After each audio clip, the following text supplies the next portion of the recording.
Okay, geng. Ni tengok saya dengan Haji hari ni. Kita nak buktikan dekat sungai yang kita tunjuk yang jernih, yang ada banyak ikan bayang-bayang dekat sungai tu. Bayang-bayang hitam tu adalah ikan bandaraya. Jadi kita nak buktikan je Betul. Okay, kita nak buktikan pada semua orang. Korang tengok tontonan ni untuk 1 juta viewers hari ni.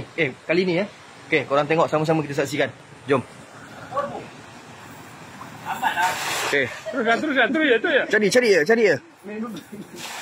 Bertindih. Daya pun tak apa. Okay, kita tengok Kenapa lambat sangat, bos? Tengok ini, bos. Hitam saya Alamak, ni. saya lupa nak rakam dekat belakang. Tak apa. Jadi kita rakam je hasil dia. Okey. Masing-masing buat keluar hasil. Yang kata tak ada ikan, yang kata air jernih, tak nampak ikan. Sekejap. Ini kita bagi air jernih nampak ikan. Kalau kau tak nampak buta mati kau orang, oi. Buta lah. Mak, dekat kaki aku pun dilanggar. Kalau kau cakap ini Ini. tak ada ikan. Saya tengok. Okey. Backup. Tak boleh angkat.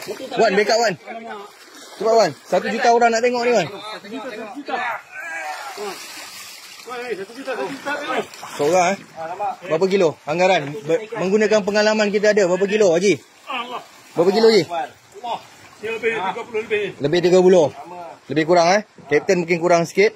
Okey, Abang Daud nampaknya tak terangkat lagi.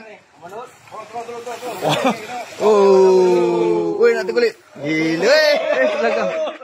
1 juta. Okey, dapat. Okey. Tengok bukti Sekejap, angkat lagi, tak larat jangan terlepas. Ini adalah sungai yang orang kata ikan bandaraya hanya ada dekat tempat kotor saja. Sungai-sungai tercemar. Tapi kita telah buktikan, korang tengok ini bukan sungai setting bukan AI. Di belakang kami di belakang kami ni kalau korang tengok, ini adalah sungai-sungai tempat orang mandi manda. Air yang jernih, dasar yang pasir, bukannya dasar lumpur. Ini memang sungai yang apa kata? Sungai apa panggil? Sungai air terjun apa? Geram kan? Geram.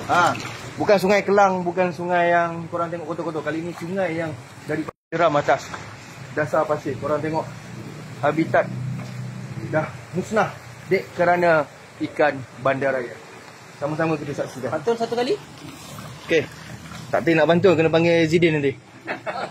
Kalau air yang tenang disangka tiada buaya. Air yang jernih. Air yang jernih jangan disangka tiada ikan bandaraya. Yeah. Angkat sikit kawan-kawan. Banyak Gila. 1 juta.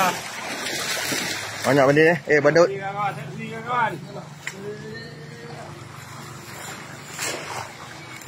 Okay geng, 3 minit yang berlalu korang kongsi-kongsikan kepada semua orang supaya semua orang dapat tahu ikan bandaraya bukan saja di tempat yang kotor, malah di tempat air yang jernih, tempat kita bermandi manda. Assalamualaikum. Sama-sama kita pulihkan ekosistem sungai negara kita. Ambil video, ambil gambar-gambar.